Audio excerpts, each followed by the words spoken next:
Hello everybody, welcome to Civil Step. So in our lecture series of previous year questions, we are discussing the subject of modern Indian history और आज हम part 3 discuss करेंगे the nationalist movement का, जिसमें we will discuss events from 1858 to 1919. तो इस video में आज हम 1907 से स्टार्ट करेंगे सूरत स्प्लिट से और 1914 तक के इवेंट से रिलेटेड जितने भी क्वेश्चंस आए हैं वो सारे क्वेश्चंस डिस्कस करेंगे। और अगर इन क्वेश्चंस को आप क्विज फॉर्मेट में सॉल्व करना चाहते हैं तो go to www.civilstep.com. Now let's start with the first question. This question came in the prelims of 1998 और इस क्वेश्चन में हमारे पास दो स्टेटमेंट्स गिवन है और उनसे रिलेटेड ऑप्शंस गिवन है। तो हमें बताना है कि इन ऑप्शंस में से किसको जस्टिफाई करते हैं these two statements. So first statement is assertion, जिसमें बताया गया है कि जो पार्टीशन ऑफ बंगाल हुआ था 1905 में उसने मॉडरेट्स के रोल को एंड कर दिया था इंडियन फ्रीडम मूवमेंट में. और रीजन दिया गया है कि जो सूरत सेशन था इंडियन नेशनल कांग्रेस का उसमें एक्सट्रीमिस्ट को मॉडरेट से सेपरेट कर दिया गया था. अब हमारे पास ऑप्शंस हैं both A and R are true but R is the correct explanation of A. Second, both A and R are true but R is not a correct explanation of A. Third is A is true but R is false, and fourth is A is false but R is true. Now let's see what is the answer. Answer is option D, that is A is false, assertion is wrong but reason is correct. So yes, by the Surat session of Indian National Congress, extremists were separated from moderates, but partition of Bengal didn't brought the end to the moderates' role in the Indian freedom movement. Now let's know more about the Surat session of Indian National Congress. So जो Surat session था इंडियन नेशनल कांग्रेस का 1907 का, that is also known as Surat split because it created a split between extremist and moderates. लेकिन 1907 में split हुआ, लेकिन इसकी foundation कई साल पहले से ही शुरू हो गई थी एक्सट्रीमिस्ट और मॉडरेट्स के बीच डिफरेंस की वजह से. तो हमारे पास यहाँ पर टाइमलाइन गिवन है, जैसा कि दिसंबर 1905 में एक्सट्रीमिस्ट चाहते थे कि वो बॉयकॉट और स्वदेशी मूवमेंट को बंगाल से बाहर ले जाएं और बॉयकॉट प्रोग्राम में हर टाइप की एसोसिएशन, हर फॉर्म की एसोसिएशन ऐड की जाए. लेकिन 1905 में मॉडरेट्स क्या चाहते थे, they did not wanted to extend the movement, क्योंकि वो और उन्होंने जो पार्टीशन ऑफ बंगाल के अगेंस्ट प्रोटेस्ट किया था एक्सट्रीमिस्ट ने, उसको भी उन्होंने क्रिटिसाइज किया. वो चाहते थे कि कॉन्स्टिट्यूशनल मेथड से अपनी बात रखी जाए ब्रिटिशर्स के आगे. उसके बाद 1906 में extremist gave a call for wide passive resistance. अब हमारे पास कीवर्ड है कि पैसिव रेजिस्टेंस क्या था. Passive resistance means non violent opposition to authority. तो अथॉरिटी का हमें अपोजिशन करना है लेकिन नॉन वायलेंट वे में, और स्कूल्स कॉलेजेस का भी बॉयकॉट किया जाए, ऐसा 1906 में एक्सट्रीमिस्ट ने कहा. लेकिन 1906 में moderates saw on the council reforms an opportunity to realise their dream of Indian participation in the administration. तो जो काउंसिल रिफॉर्म करने की बात कही गई थी ब्रिटिशर्स ने 1906 में, तो मॉडरेट्स को लगा कि अगर हम पार्टीशन ऑफ बंगाल के अगेंस्ट प्रोटेस्ट करेंगे तो जो काउंसिल रिफॉर्म्स आने वाले हैं वो नहीं आएंगे. इसलिए उन्होंने पार्टीशन ऑफ बंगाल के अगेंस्ट जो प्रोटेस्ट था उसको क्रिटिसाइज किया, क्योंकि वो चाहते थे कि जो वो इंडिया के लिए ड्रीम देख रहे थे, इंडिया का पार्टिसिपेशन ब्रिटिश एडमिनिस्ट्रेशन में, वो वाला ड्रीम शायद रियल हो जाए. तो इसलिए इन दोनों का एकदम डिफरेंट मोटिव्स थे एक्सट्रीमिस्ट और मॉडरेट्स के बीच, और ज़्यादा डिफरेंस क्रिएट हो गया. उसके बाद 1906 में एक्सट्रीमिस्ट चाहते थे कि कांग्रेस का सेशन नागपुर में हो, जिसके हेड बने तिलक या फिर लाला लाजपत राय, उसके प्रेसिडेंट बने उस कांग्रेस सेशन के. लेकिन मॉडरेट्स चाहते थे कि सेशन सूरत में हो ताकि तिलक उसके प्रेसिडेंट ना बन पाए. तो उस टाइम पे रूल था कि जिस प्रेसिडेंसी में कांग्रेस का सेशन होगा उस प्रेसिडेंसी का लीडर प्रेसिडेंट नहीं बन सकता है. तो इसलिए मॉडरेट्स चाहते थे कि सूरत में कांग्रेस का सेशन हो, क्योंकि तिलक बिलोंग फ्रॉम सूरत. तो वो चाहते थे कि तिलक प्रेसिडेंट नहीं बने और मॉडरेट्स चाहते थे कि रास बिहारी घोष प्रेसिडेंट बने. तो इस तरीके से बहुत सारे डिफरेंस क्रिएटेड हो गए थे एक्सट्रीमिस्ट और मॉडरेट्स में, और सूरत सेशन में इन दोनों के बीच स्प्लिट हो गया. एक्सट्रीमिस्ट और मॉडरेट्स अलग अलग हो गए. तो जो मॉडरेट्स थे वो इंडियन नेशनल कांग्रेस में ही रह गए और एक्सट्रीमिस्ट इंडियन नेशनल कांग्रेस से अलग हो गए. उसके बाद जब एक्सट्रीमिस्ट और मॉडरेट्स अलग अलग हो गए, तो जो मॉडरेट्स थे they used to believe in constitutional methods, तो वो गवर्नमेंट की, ब्रिटिश गवर्नमेंट की बात को सुन रहे थे, और एक्सट्रीमिस्ट उनके ऑपोजिट थे। तो जब वो अलग अलग हो गए तो गवर्नमेंट ने फिर मासिव अटैक किया एक्सट्रीमिस्ट पे। 1907 और 1911 के बीच 5 रिप्रेसिव लॉज पास किए गए, like seditious meeting act 1907, Indian newspapers act 1908, criminal law amendment act 1908। इस तरह के 5 लॉज पास किए गवर्नमेंट ने। जो तिलक थे, जो एक्सट्रीमिस्ट लीडर थे, उनको 6 साल के लिए जेल भेज दिया गया, और जो अरबिंदो और बीसी पाल थे उन्होंने पॉलिटिक्स से रिटायरमेंट ले लिया। और एक्सट्रीमिस्ट जो थे, तो उनके जो लीडर्स थे, मेन मेन लीडर्स, वो जेल भेज दिया था, कुछ को कुछ ने रिटायरमेंट ले लिया था। तो उनके पास मूवमेंट को सस्टेन करने के लिए कुछ ऑल्टरनेटिव नहीं बचा। लेकिन साथ में मॉडरेट्स के पास भी कोई पॉपुलर बेस नहीं बचा, क्योंकि जितनी भी पॉपुलेशन थी वो एक्सट्रीमिस्ट को सपोर्ट करती थी, लेकिन एक्सट्रीमिस्ट के पास लीडर नहीं थे, इसलिए वो मूवमेंट को नहीं चला पाए। और मॉडरेट्स के पास सपोर्टर्स नहीं थे, इसलिए मॉडरेट्स भी फेल हो गए। इस तरीके से जो एक्सट्रीमिस्ट और मॉडरेट्स थे वो स्प्लिट के बाद दोनों ही फेल हो गए। दैट्स वाई 1908 के बाद जो नेशनलिस्ट मूवमेंट था वो डिक्लाइन हो गया कुछ टाइम के लिए। So this was all about the Surat split. Now let's move to our next question. This question came in the prelims of 2016, and the question is, what was the main reason for the split in Indian National Congress at Surat in 1907? अब हमसे 4 statements दिए हुए हैं। First is introduction of communalism into Indian politics by Lord Minto. Second, extremist lack of faith in the capacity of the moderates to negotiate with the British government. Third, foundation of Muslim League. And fourth, Aurobindo Ghosh's inability to be elected as the president of the Indian National Congress. तो अभी हमने previous slide में ही पढ़ा है कि जो extremists थे they lacked faith in the capacity of moderates. उनको लगता था कि जो मॉडरेट्स का मेथड है, जो लेजिटिमेट मेथड है, जो कॉन्स्टिट्यूशनल मेथड है, उससे कुछ नहीं होने वाला। ब्रिटिश गवर्नमेंट उनकी कोई भी डिमांड नहीं मानती थी, इसलिए वो सोचते थे कि हमें रेवोल्यूशनरी मेथड लाना पड़ेगा। इसलिए this was the reason behind the split at Surat session. So B is the answer here. Now let's move to our next question. This question came in the prelims of 2015, and the question is, which one of the following movements has contributed to a split in the Indian National Congress, resulting in the emergence of moderates and extremists? तो इसमें question में पूछा गया है कि Indian National Congress में जो split हुआ था मॉडरेट्स और एक्सट्रीमिस्ट के बीच में, तो इनमें से कौन से मूवमेंट की वजह से हुआ था, वो कौन से मूवमेंट ने कंट्रीब्यूट किया था उस स्प्लिट में।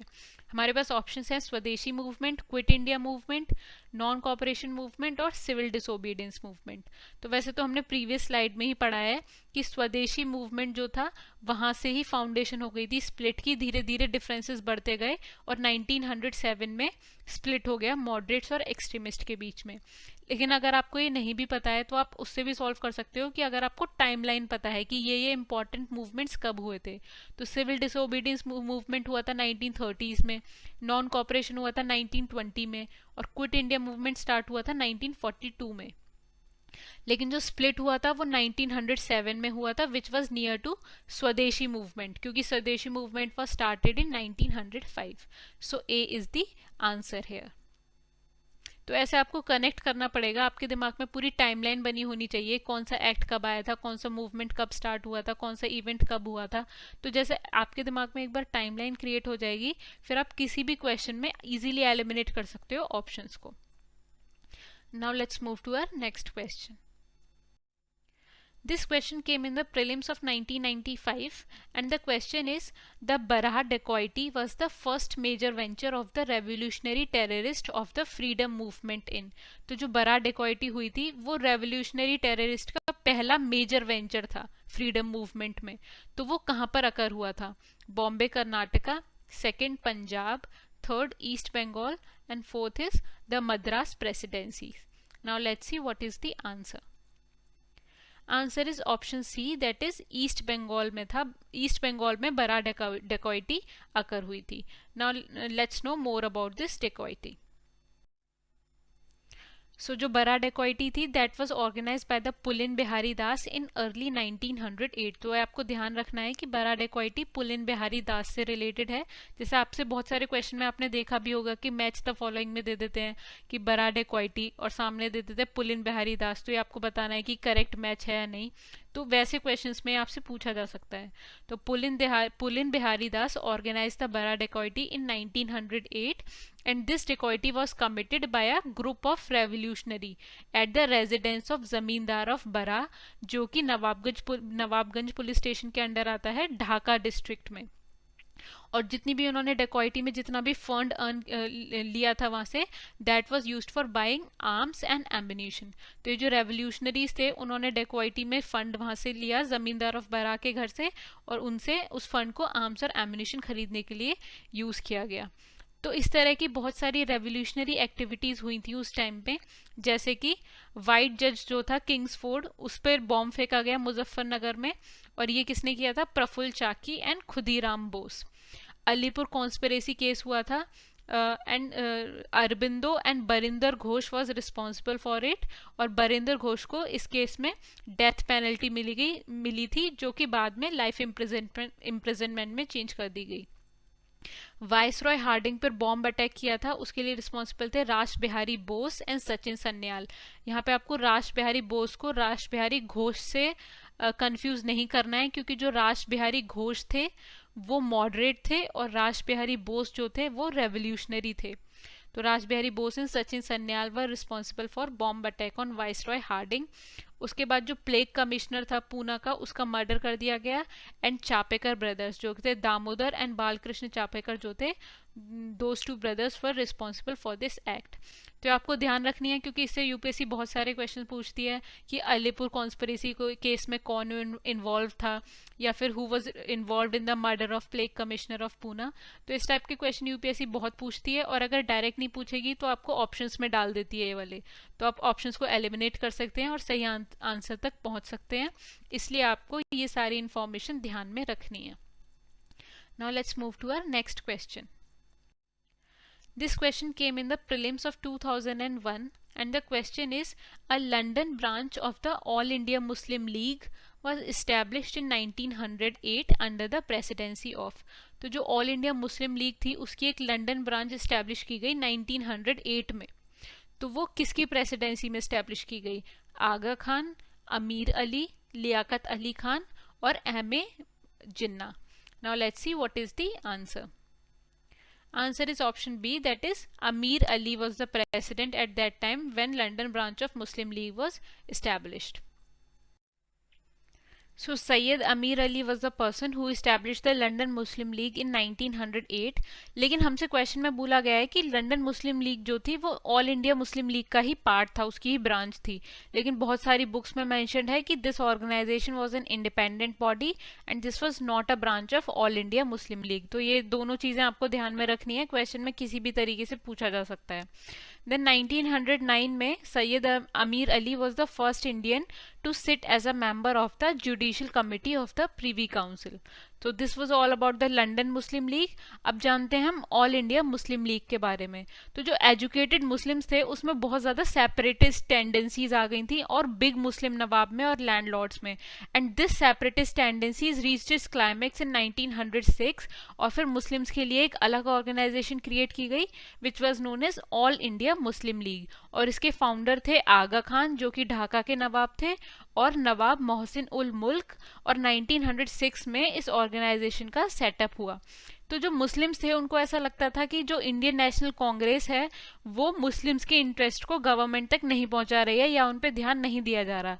इसलिए अपने इंटरेस्ट को आगे बढ़ाने के लिए उन्होंने इस अलग ऑर्गेनाइजेशन को सेटअप किया। और लॉर्ड मिंटो के वाइसरॉयशिप में मुस्लिम्स को इस ऑर्गेनाइजेशन के कंट्रीब्यूशन से सेपरेट इलेक्टोरेट भी प्रोवाइड कर दिया गया, जिससे Muslims can choose their own representative. तो this was all about this question. Now let's move to our next question. This question came in the prelims of 1998 and the question is, who was the leader of the Ghadar Party? तो जो गदर party थी उसका leader कौन था? भगत सिंह, लाला हरदयाल, बाल गंगाधर तिलक और VD Savarkar. Now let's see what is the answer.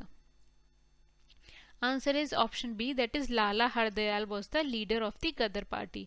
अब हम पढ़ते हैं गदर पार्टी के बारे में। So Ghadar party was an Indian revolutionary organisation founded in 1913। तो 1913 में पार्टी बनाई गई थी और ये एक रेवोल्यूशनरी ऑर्गेनाइजेशन थी। तो जब भी आप किसी ऑर्गेनाइजेशन के बारे में पढ़ते हैं तो ये आपको ध्यान में रखना है कि वो किस टाइप की ऑर्गेनाइजेशन थी, मॉडरेट्स की बनाई हुई थी या रेवोल्यूशनरी थी। तो इससे आपको दिमाग में क्लियर हो जाएगा कि उसके ऑब्जेक्टिव्स क्या क्या हो सकते हैं या उसमें किस टाइप के लोग इन्वॉल्व थे। तो ये बनाई थी सोहन सिंह भकना ने। And this party was multi ethnic, यानी इसमें सिख्स भी थे, हिंदूज भी थे, मुस्लिम्स भी थे, यानी कोई एक कम्युनिटी रिलेटेड पार्टी नहीं थी, इसमें हर रिलीजन के लोग थे। और इसका हेडक्वार्टर था सैन फ्रांसिस्को यूएस में। और इसके की मेंबर्स थे, ये आपको ध्यान में रखना है क्योंकि ये आपसे क्वेश्चन आराम से यूपीएससी पूछ सकती है। भाई परमानंद, सोहन सिंह भकना जो कि इसके फाउंडर भी थे, भगवान सिंह ज्ञानी, हरदयाल, रास बिहारी बोस। तो ये इसके की मेंबर्स थे गदर पार्टी के। और यहाँ पे हमारे पास फ्लैग है गदर पार्टी का। So this was all about this question. Now let's move to our next question. This question came in the prelims of 2005 and the question is, where were the Gadar revolutionaries who became active during the outbreak of the World War First based? तो जो गदर revolutionaries थे जो कि active हो गए थे world war first के time पर, तो वो कहाँ पर बेस्ड थे? Our options are Central America, North America, West America और साउथ अमेरिका। तो अभी हमने प्रीवियस स्लाइड में देखा तो जो गदर पार्टी थी उसका हेडक्वार्टर्स थे सैन फ्रांसिस्को में, यानी नॉर्थ अमेरिका में। So North America is the answer here because Ghadar party was based from North America. So B is the answer. Now let's move to our next question. This question came in the prelims of 2013 and the question is, Annie Besant was responsible for starting the Home Rule movement. Second, the founder of the Theosophical Society. Third, once the president of Indian National Congress. तो हमारे पास यहाँ पर 3 statements given है और हमें बताना है कि इन स्टेटमेंट्स में से कौन कौन से statement are correct for Annie Besant. Are options are first only, second and third only, first and third only और first, second and third. Now let's see what is the answer. Answer is option C, that is first and third statement are correct here and second statement is incorrect. That is Annie Besant was responsible for starting the Home Rule movement. This is correct and she was also the president of the Indian National Congress. तो first world war के बाद एक section of nationalist को लगा कि अगर हमें British government से कंसेशंस चाहिए तो we need to put popular pressure on the government. लेकिन ये काम इंडियन नेशनल कांग्रेस जिसमें कि मॉडरेट्स थे वो ये कर नहीं रही थी बिकॉज मास एजिटेशन वो कर नहीं सकते थे क्योंकि उनको पॉपुलेशन का सपोर्ट नहीं था। And they were also disillusion by the Morley Minto reforms. इसलिए 2 होम रूल लीग की फाउंडेशन हुई। फर्स्ट वॉज तिलक लीग जो कि बाल गंगाधर तिलक ने स्टार्ट की थी अप्रैल 1916 में। And this Home rule League was restricted to Maharashtra जिसमें बॉम्बे नहीं था। बॉम्बे को छोड़ के पूरा महाराष्ट्र, कर्नाटका, सेंट्रल प्रोविंसेस और बरार। तो इन एरियाज में जो होम रूल लीग थी वो बाल गंगाधर तिलक ने स्टार्ट की थी। और फिर एनी बेसेंट ने भी एक होम रूल लीग का सेटअप किया सितंबर 1916 में मद्रास में, और जितना भी इंडिया बचा था इन सब के अलावा उस पूरे इंडिया में, यानी 1916 में पूरे इंडिया में होम रूल लीग की स्टार्टिंग हुई जिसमें एक लीग तिलक ने स्टार्ट की थी और एक लीग बेसेंट ने स्टार्ट की थी। तो ये आपको बहुत ध्यान में रखने हैं क्योंकि इससे बहुत सारे क्वेश्चन फ्रेम करती है यूपीएससी कि तिलक की लीग कब स्टार्ट हुई थी या फिर बेसेंट की लीग कब स्टार्ट हुई थी, कौन कौन से एरियाज कवर थे इनमें, इस टाइप के क्वेश्चंस बहुत आते हैं। तो जो होम रूल लीग का कैंपेन था वो एक कॉमन मैन को ये कन्वे करना चाहता था कि सेल्फ गवर्नमेंट का जो इशू है वो कितना ज़्यादा इम्पॉर्टेंट है इंडियंस के लिए और हमें उस इशू को प्रीच करके उसको बढ़ावा देके ब्रिटिशर्स तक पहुंचाना चाहिए। बाद में मोतीलाल नेहरू, जवाहरलाल नेहरू, भूला भाई देसाई, मदन मोहन मालवीय, मोहम्मद अली जिन्ना, इन लीडर्स ने भी इस लीग को ज्वाइन कर लिया। तो इसमें हम देख सकते हैं कि हिंदू मुस्लिम सारे लीडर्स थे और हिंदू लीडर्स ने भी और मुस्लिम लीडर्स ने भी इस लीग को सपोर्ट किया। Now coming back to the Annie Besant. So Annie Besant was a British socialist, theosophist and supporter of Indian self-rule. तो जो self-rule का concept था उसी supporter थी Annie Besant, and she was the second president of Theosophical Society from 1907 to 1933. लेकिन हमसे question में पूछा गया है कि एनी बेसेंट थियोसोफिकल सोसाइटी की फाउंडर थी, लेकिन वो रॉन्ग स्टेटमेंट है, क्योंकि theosophical society was founded by 3 persons, Helena Blavatsky, Henry Steel Olcott and William Quan जज. तो इन 3 पर्सन्स ने थियोसोफिकल सोसाइटी को फाउंड किया था. इसके बारे में हम religious and social reform movements वाली वीडियो में पढ़ेंगे. But Annie Besant was the second president of this theosophical society. And she was also the first women president of Indian National Congress. तो Indian National Congress की first women president कौन थी? She was Annie Besant, और जो कि 1917 के session में बनी थी Indian National Congress की president. So this was all about this question. Now let's move to the next question. This question came in 2 years. 2000 में भी ये क्वेश्चन आया और 2007 में भी ये क्वेश्चन आया. तो आप देख सकते हैं कि बहुत इंपॉर्टेंट है, क्योंकि यूपीएससी रेयरली रिपीट्स क्वेश्चन, लेकिन ये क्वेश्चन 2 years में रिपीट किया गया है. Question is, after returning from South Africa Gandhi ji launched his first successful satyagraha in. तो गांधी जी 1915 में साउथ अफ्रीका से लौट के आए थे, तो उन्होंने फर्स्ट सक्सेसफुल सत्याग्रह कहाँ पे लॉन्च किया था? चौरी चौरा में, डांडी में, चंपारण में या फिर बारदोली में. Now let's see what is the answer. Answer is option C, that is Champaran में गांधी जी ने पहला सक्सेसफुल सत्याग्रह ऑर्गेनाइज किया था इंडिया में. यहाँ पर हमारे पास पिक्चर्स हैं जिसमें गांधी जी इन्वॉल्व दिखाए गए हैं चंपारण सत्याग्रह में. सो 1915 में गांधी जी लौटकर आए थे साउथ अफ्रीका से, और ही वॉज कन्विंस्ड कि अगर नेशनलिस्ट एम्स को अचीव करना है तो उसके लिए सिर्फ एक ही टेक्निक कैपेबल है, that is non violent satyagraha. So non violent satyagraha का जो कंसेप्ट है वो गांधी जी ने इंट्रोड्यूस किया था. और 1917 और 1918 में Gandhi ji was involved in 3 struggles, in Champaran, in Ahmedabad and in Kheda. तो जो चंपारण सत्याग्रह था 1917 का, that was the first civil disobedience movement. तो इस मूवमेंट के अंदर जो चंपारण डिस्ट्रिक्ट था बिहार का, वहाँ पर जो पीजेंट्स थे वो बहुत ही ज़्यादा पॉवर्टी में दबे हुए थे, बिकॉज वहाँ पे जो ब्रिटिश गवर्नमेंट थी वो उन पीजेंट से ज़बरदस्ती पीजेंट्स के 3/20 लैंड पर इंडिगो उगवाती थी. तो इस सिस्टम को नाम दिया गया था 3 काठिया सिस्टम. और इस सिस्टम में पीजेंट्स को कुछ भी फायदा नहीं होता था, क्योंकि ब्रिटिशर्स ही सेट करते थे इंडिगो के rates, and peasants can only sell that indigo to the Britishers. तो उनको बहुत ही कम रेट पे वो बेचना पड़ता था, जिसकी वजह से वो उनका बहुत ही ज़्यादा एक्सप्लॉयटेशन किया जाता था. लेकिन गांधी जी ने जब इस प्रॉब्लम में इन्वेस्टिगेट किया वहाँ पर चंपारण में आकर, और नॉन वायलेंट सत्याग्रह के मेथड से, तो कुछ ही साल में ब्रिटिशर्स जो है वहाँ से छोड़कर चले गए, and this problem was solved. तो इस इवेंट में जो इम्पॉर्टेंट पर्सनैलिटीज थी जिन्होंने गांधी जी का साथ दिया था, those were Rajkumar Shukla, Rajendra Prasad, N Parekh, JB Kripalani, M Desai and Mazhar ul Haq. तो ये इम्पॉर्टेंट पर्सनैलिटीज थी चंपारण सत्याग्रह की, आपको याद में रखनी है.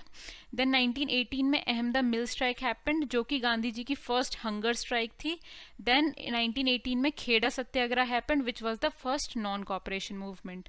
तो ये आपको ध्यान में रखना है कि ये तीनों इवेंट्स बहुत ही ज़्यादा इंपॉर्टेंट हैं, क्योंकि these were the first of civil disobedience, non cooperation and hunger strike. तो इससे यूपीएससी बहुत सारे क्वेश्चंस पूछती है. Now let's move to our next question. This question came in the prelims of 2018, and the question is, which of the following is a very significant aspect of the Champaran Satyagraha. तो हमसे पूछा है चंपारण सत्याग्रह का significant aspect क्या था. Our options are active all India participation of lawyers, students and women in the nationalist movement. Second, active involvement of Dalit and tribal communities of India in the national movement. Third, joining of peasant unrest to India's national movement. Fourth, drastic decrease in the cultivation of plantation crops and commercial crops.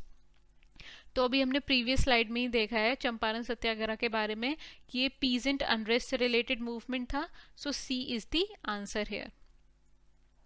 Now let's move to our next question. This question came in the prelims of 2010 and the question is consider the following statements. तो हमारे पास यहाँ पर दो statements given है और हमें बताना है कि इनमें से कौन से statement are correct. First is Dr. Rajendra Prasad persuaded Mahatma Gandhi to come to Champaran to investigate the problem of the peasants. Second, Acharya J.B. Kripalani was one of Mahatma Gandhi's colleagues in his Champaran investigation. तो अभी हमने previous slide में जब चंपारण सत्याग्रह के बारे में पढ़ा तब हमने पढ़ा था वहाँ पे कि जो राजेंद्र प्रसाद थे और J.B. कृपलानी थे they both were the Mahatma Gandhi colleagues in the Champaran investigation. तो सेकंड स्टेटमेंट तो हमारा करेक्ट है, लेकिन Dr. Rajendra Prasad was the only colleague of Mahatma Gandhi. He didn't persuaded Mahatma Gandhi to come to Champaran, and it was Rajkumar Shukla who was a indigo peasant, and he persuaded Mahatma Gandhi to come to Champaran and investigate the problem of the peasants. So statement first is incorrect here. So our answer is option B, that is 2 only. Now let's move to our next question. This question came in the prelims of 1998 and the question is what is the correct sequence of the following events. तो यहाँ पर हमें 3 events दिए हुए हैं और हमें उन्हें correct sequence में लगाना है. तो Tilak's home rule league, कोमागाता Maru incident and Mahatma Gandhi's arrival in India. तो हमने फर्स्ट और थर्ड इवेंट के बारे में हमने ऑलरेडी पढ़ रखा है, but we haven't read about Komagata Maru incident. So Tilak's home rule league was started in April 1916 and Mahatma Gandhi's arrival in India was in 1915. So पहले थर्ड इवेंट हुआ, बाद में फर्स्ट इवेंट हुआ था और हमें सेकंड इवेंट के बारे में नहीं पता है. तो जिस भी ऑप्शन में फर्स्ट इवेंट थर्ड से पहले दिया हुआ है वो गलत है. जैसे ए में दिया हुआ है और सी में दिया हुआ है, that's why A and C options can be eliminated. Now we are remain with two options B and D. Now let's see what is the answer. Answer is option D, that is first Komagata Maru incident happened, then Mahatma Gandhi arrived in India and then Tilak's Home Rule League was started. Now let's know more about Komagata Maru incident. So this incident involve the Japanese steamship जिसका नाम कोमागाता मरु था, इसीलिए इस incident का नाम रखा गया है ये. और इस स्टीमशिप में जो इंडिया के कुछ सिटीजन्स थे दे अटेम्प्टेड टू एमिग्रेट टू कनाडा 1914 में. लेकिन कनाडा की जो इमिग्रेंट्स को एक्सक्लूड करने की पॉलिसी थी जो कि एशियन ओरिजिन्स के पर्सन होते थे, उसकी वजह से उनको कनाडा में एंट्री डिनाई कर दी गई and they were force to return to Calcutta India again. लेकिन जब वो इंडिया में एंटर किया उस शिप ने, तो जो इंडियन इंपीरियल पुलिस थी that fired upon that ship, जिसकी वजह से 26 की डेथ हो गई. तो इसकी वजह से बहुत ही ज़्यादा सीवियर इंसिडेंट था जिसमें एक्सक्लूजन लॉज जो थे कनाडा के और यूनाइटेड स्टेट्स के उनको हाईलाइट किया गया है. और इस टाइप के बहुत सारे इंसिडेंट्स हुए थे 20th सेंचुरी में. So that's why this incident is important. So guys that's what is for today's video. इस वीडियो में हमने सूरत स्प्लिट से लेके कोमागाता मरु के जितने भी इंसिडेंट्स थे उनसे रिलेटेड जितने भी क्वेश्चंस आए हैं पास्ट ईयर पेपर्स में वो सारे डिस्कस किए हैं. और इसके बाद के जो इवेंट्स हैं उसके लिए हम आगे की वीडियोस में डिस्कस करेंगे. Till then good luck for your studies. Bye bye.